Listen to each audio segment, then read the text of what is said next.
Hello everyone, in a rather short video about RBAC and JavaFX and Keycloak. So I just made like a small proof of concept app just to check how to apply RBAC in JavaFX to block some functionalities for some users by adding or not adding some roles to the user account in the Keycloak. So let me just demonstrate the app first.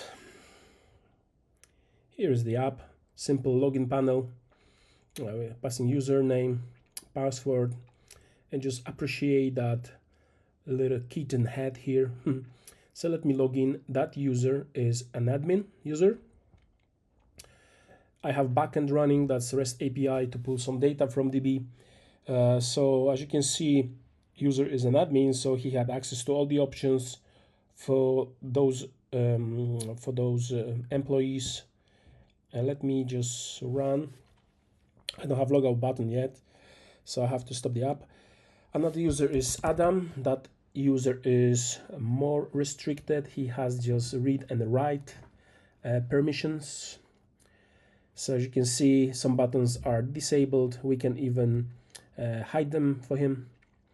And the user can add employees and view employees because he has just read and write options and permissions assigned to his account.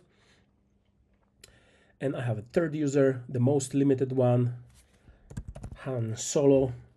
That user has just read permission assigned to his account. So as you can see, he has just the view employee button enabled. He can reload employees list from the server, but he's not able to add or edit or delete any employees.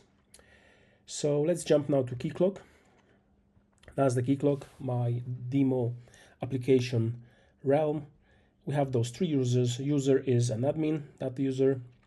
If we go to his roles, he has that role FX admin. I've created that custom roles that we can see here. Another user is Adam.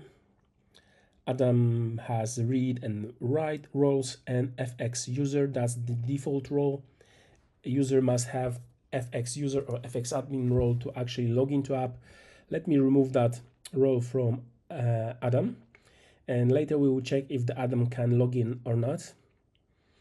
And the last user is Hans. Hans' account is the most limited one. He can just read, and he of course is also a user, so he's able to log in. But let me just add him, add to his account role FX disabled, so we can disable the account if the user is like suspicious or is on holiday or temporary, there is an investigation against him, we can block his account. So Hans and Adam shouldn't be able to log in. Let's jump now to the app. Let's check the user, the admin, he can still log in, no worries. Let's try now Adam.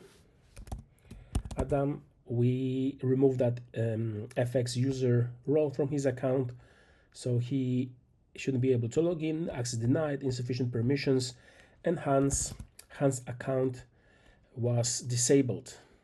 So access denied, account disabled. So yeah, we can control the roles via Keycloak. It's through quite simple mechanism.